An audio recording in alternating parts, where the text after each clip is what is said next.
Hello students. तो last lecture में हम लोगों ने इस matter around us pure chapter start कर लिया था। तो हम लोगों ने प्योर और इनप्योर में देखा था। तो प्योर में हम लोगों ने बोला था कि एक एलिमेंट्स होते हैं, कंपाउंड्स होते हैं, और इनप्योर में हम लोगों ने बोला था मिक्सचर्स होते हैं। मैंने आपको बोला था कि नेक्स्ट लेक्चर में हम लोग कंपाउंड्स और मिक्सचर में डिफरेंसेस के बारे में डिस्कस करेंगे। ये चीज क्लियर करेंगे भाई क्यों, मतलब कंपाउंड्स और जो मिक्सचर हैं उसमें क्या डिफरेंसेस क्या हैं जिसकी वजह से वो दोनों अलग अलग कंसिडर करे जाते हैं। ठीक है ना। अभी पहला डिफरेंस अगर देखा जाए, उसने बोला elements react to form new compounds. Elements react to form new compounds. Elements react करते हैं नई चीजें बनाने के लिए। मतलब हमारे पास अगर मैं बात करूंगा H2 और O2 की, H2 और O2 ये मिलके H2O बना देता है। H2 क्या है? H2 is use for hydrogen, ये हाइड्रोजन है। ठीक है ना। और O2 क्या है? O2 तो ऑक्सीजन है। इन दोनों ने मिलके हमारे पास एक H2O बना दिया। H2O मीन्स वाटर बना दिया। अभी जो H2 और O2 दे केमिकली कंबाइन, मतलब कि वो रिएक्ट करते हैं, उनका रिएक्शन होता है, मतलब H2O बनाने के लिए केमिकली कंबाइन करते हैं। ठीक है, फिजिकली कंबाइन नहीं करते। जैसे फॉर एग्जांपल अगर मैं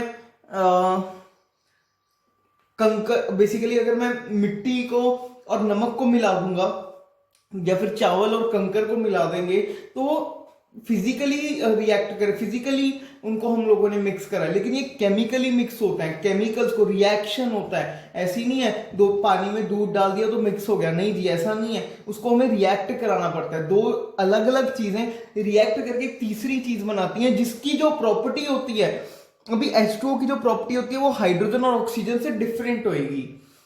ठीक है जी। अगर मैं मिक्सचर की बात करूंगा तो वो फिजिकली मिलाते हैं हम लोग उसमें। ठीक है ना। एलिमेंट्स और compounds just mix together to form mixture and no new compound is form. कोई नई चीज नहीं बनती है, सिर्फ उनको हम लोगों ने मिक्स ही करा ना। अगर मैंने चावल और कंकर को मिक्स कर दिया तो मिक्स कर दिया बस। ठीक है। पानी में नमक डाल दिया तो बस मिक्स ही हुआ है ना। वो कोई नई तीसरी चीज तो नहीं बनी। अब बोल रहे नमक पानी, तो नमक से पानी अलग तो करा जा सकता है। अगर पानी को बाहर रख दोगे पानी वेपोरेट कर जाएगा, पीछे नमक रह जाएगा। तो मतलब ये चीज है, मिक्सचर में हम लोग उसको फिजिकली मिक्स कर रहे हैं, मतलब केमिकली मिक्स नहीं कर रहे। ठीक है ना। तो मिक्सचर में बेसिकली कोई भी नई चीज नहीं बनती है। जो चीज बनती है उसकी जो प्रॉपर्टीज है वो ऑलरेडी जो चीज हमने उसमें डाल रखी होती है उनकी प्रॉपर्टीज है। ठीक है ना। अलग से कोई नई चीज नहीं बनती है। ठीक है ना। Mixture has variable composition. Variable composition, पहले कंपाउंड्स की बात करते हैं इसमें, इस पॉइंट में। The composition of the each new substance is fixed. मतलब कॉम्पोजिशन, जैसे कि अगर मैं H2O की बात करता था, जो वाटर है, वाटर में अगर मेरे पास एक मॉलिक्यूल में, एक वाटर के मॉलिक्यूल में दो हाइड्रोजन और एक ऑक्सीजन है, तो हर मॉलिक्यूल में दो हाइड्रोजन और एक ऑक्सीजन ही होगा। कहने का मतलब ये सिर्फ और सिर्फ तभी कंबाइन कर पाएगा, ये तभी कंबाइन करेगा दो मॉलिक्यूल ऑफ दो हाइड्रोजन और एक ऑक्सीजन होगा। एक ऑक्सीजन और दो हाइड्रोजन को ही हम लोग ऐड करके वाटर बना सकते हैं। अगर सपोज 3 हाइड्रोजन 2 ऑक्सीजन ले लूंगा तो कुछ और चीज बन जाएगी। ठीक है ना। लेकिन अगर एक चीज बनानी है, वाटर बनाना है, तो सिर्फ इन्हीं चीजों को रिएक्ट करा जा सकता है। फिक्स्ड नंबर ऑफ एटम्स को ही रिएक्ट कराया जा सकता है। लेकिन मिक्सचर में तो कितना भी डाल दो जी। मैं दूध में अभी गिनती थोड़े ना पानी की, कितना भी डाल दो, है ना। पानी में नमक कितना भी डाल सकते हैं, कोई नई चीज तो नहीं फॉर्म हो रही ना। एक फिक्स्ड प्रोपोर्शन तो नहीं है, एक फिक्स्ड अमाउंट में तो नहीं डल रहा ना कोई भी चीज। एक पर्टिकुलर फिक्स्ड अमाउंट में तो नहीं कोई चीज डल रही।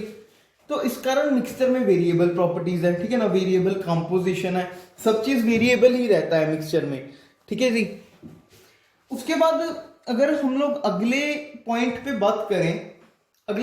बात करेंगे तो mixture shows the properties of the constituent particles, while compound में क्या होता है, the new substance is totally different properties. जो नई चीज बनी होती है उसकी जो प्रॉपर्टीज होती हैं वो पुरानी चीज से बिल्कुल अलग होती हैं। फॉर एग्जाम्पल यहाँ पे भी मैं यही एग्जाम्पल लूंगा, H2O2 और H2O अगर मैं ले लेता हूं, आपको पता है कि अगर मैं H2 की बात करूंगा, H2 एक फ्यूल है, मतलब इट इज एक ज्वलनशील पदार्थ है। मतलब ये ऐसी चीज है जिसको अगर मैं हल्का सा भी इन्फ्लेट करूंगा, मैं हल्की सी भी आग इसके पास लेके जाऊंगा, ये बहुत ज्यादा फ्रीक्वेंटली, बहुत जल्दी ये इसको आग लग जाएगी। बहुत ज्यादा ज्वलनशील पदार्थ हाइड्रोजन है। सबसे हाईएस्ट कैलोरीफिक वैल्यू हाइड्रोजन की होती है। और ऑक्सीजन, ऑक्सीजन क्या होता है? ऑक्सीजन आग लगने में सपोर्ट करता है। ऑक्सीजन ऐसी चीज है, आपने सुना होगा कि जहां पे आग लगी होती है वहां पे ऑक्सीजन की बड़ी जरूरत होती है। अगर मैं सपोज जैसे वूलन का ब्लैंकेट था, मैं वूलन का ब्लैंकेट आग के ऊपर डाल देता हूं तो एयर के साथ, मतलब ऑक्सीजन के साथ कनेक्शन कट हो जाता है, जिसकी वजह से आग बुझ जाती है। ये चीजें आपने सुनी होंगी, है ना, क्लास 8 में। तो ऑक्सीजन ऐसी चीज है जो आग लगने में सपोर्ट करती है। तो लेकिन अगर मैं हाइड्रोजन और ऑक्सीजन को मिला दूं, हाइड्रोजन और ऑक्सीजन को तो मिला के एक पानी बन गया, वाटर बन गया, और वो भी फिक्स्ड प्रोपोर्शन में। अच्छा हाँ, फिक्स प्रोपोर्शन में वो वाटर बन गया हमारे पास। वाटर मतलब फिक्स प्रोपोर्शन का मतलब जो दो हाइड्रोजन का और एक ऑक्सीजन का एटम ही होएगा इसमें, ठीक है। हाइड्रोजन और ऑक्सीजन मतलब कि जो वाटर बना है, वाटर तो की तो प्रॉपर्टीज, ना तो वाटर को तो आग को बुझा सकता है ना, वाटर की प्रॉपर्टी ना तो हाइड्रोजन से मिलती है, ना ही उसकी प्रॉपर्टी ऑक्सीजन से मिलती है। इसको आप भी बिल्कुल इस तरीके से समझ सकते हो। सपोज अगर मान लिया जाए ये मम्मी है और ये पापा है और ये उनका बच्चा है, तो अभी क्या होगा, मतलब कि मम्मी तो बहुत आग बबूला होगी, जैसे बहुत गर्म होगी, तो फिर पापा ने आग में घी डाल दिया, उसको सपोर्ट कर दिया।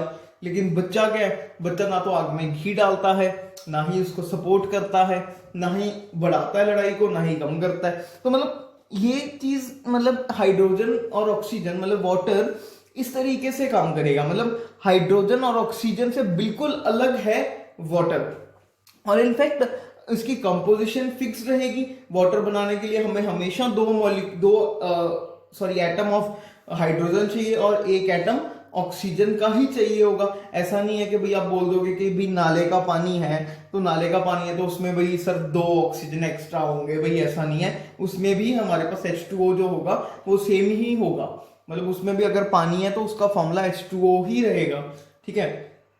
तो ये सीन है। लेकिन मिक्सचर में ऐसा नहीं होता। Mixture shows the properties of the constituent particles. अगर नमक और पानी है तो वो नमक पानी है, तो पानी क्या हो जाता है, नमकीन हो जाता है, तो नमक अपनी प्रॉपर्टी शो कर रहा है। पानी गीला होता है, लिक्विड है, तो पानी अपनी प्रॉपर्टी शो कर रहा है।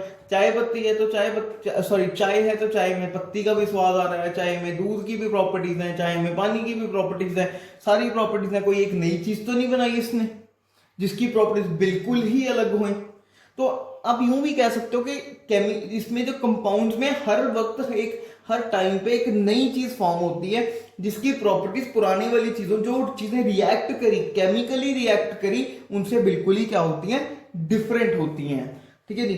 अगर मैं constituents can be separated by physical methods, बिल्कुल ठीक है जी। अगर मैं चावल और कंकर की बात करूं, कंकर को चावल से फिजिकली आराम से निकाला जा सकता है। नमक पानी है तो पानी को बाहर रख दो, नमक पानी को इवेपोरेट हो जाएगा, पीछे नमक बच जाएगा, फिर से अलग करा जा सकता है, ठीक है। मतलब कुछ चीजें जैसे चाय है तो चाय से मैं दूध और या फिर पानी को अलग नहीं कर सकता, लेकिन फिजिकल मेथड से ज्यादातर जितने भी मिक्सचर है उनको फिजिकल मेथड से अलग करा जा सकता है, ठीक है। तो लेकिन इसमें कंपाउंड्स में हमें केमिकल मेथड्स को ही यूज करना पड़ेगा। ऐसा नहीं है अगर मेरे पास सपोज H2O दिया हुआ है तो H2O से मैं H2 और O2 ऑब्टेन कर सकता हूं, मैं H2 और O2 ऑब्टेन कर सकता हूं, और बहुत ये, लेकिन इसको ऑब्टेन करने के लिए मेरे को H2O में से इलेक्ट्रिसिटी पास करनी पड़ेगी। इस प्रोसेस को हम लोग इलेक्ट्रोलिसिस भी बोल देते हैं। आगे हम लोग पढ़ेंगे इलेक्ट्रोलिसिस के बारे में भी। तो जो H2O है, H2O से मैं H2 और O2 को ऑब्टेन कर सकता हूं, ठीक है ना। मतलब कि डिवाइड कर सकते हैं हम लोग, इसमें से इलेक्ट्रिसिटी पास करेंगे तो H2 और O2 को कम कर सकते हैं हम लोग, ठीक है ना। तो बेसिकली ये फिर से हमारे पास मतलब इसको अलग करा जा सकता है, लेकिन इसमें मिक्सचर्स को अलग नहीं करा जा सकता, ठीक है ना। एक और एग्जांपल आपको मैं कंपाउंड की दे देता हूं। फॉर एग्जांपल अगर मैं NaCl ले लेता हूं, NaCl मेरे पास किस तरीके से बना होता है, सोडियम और क्लोरीन को मिलके NaCl बन जाता है, जो खाने वाला नमक होता है हमारा कॉमन सॉल्ट। तो जो सोडियम होता है ये फिर से ऐसा इतना खतरनाक वाला एलिमेंट है, अगर इसको हल्का सा भी पानी लग जाए तो ये बहुत जल्दी इसको आग पकड़ता है। मतलब इसको इस कारण ऑयल में स्टोर करके रखते हैं, इसको तेल में डुबा के रखते हैं सोडियम को। अगर इसको पानी लग जाए तो ये बेसिकली बहुत जल्दी ही इसको आग लग जाती है।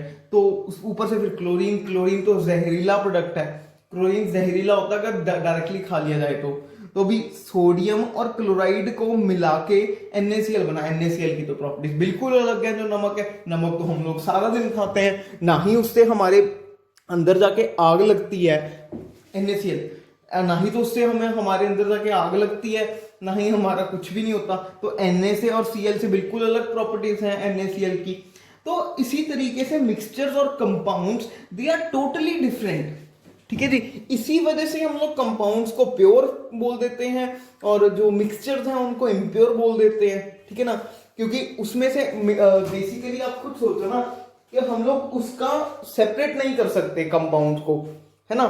मतलब फिजिकली सेपरेट नहीं कर सकते, केमिकल मेथड्स को यूज करना पड़ेगा, लेकिन मिक्सचर को फिजिकली सेपरेट करा जा सकता है।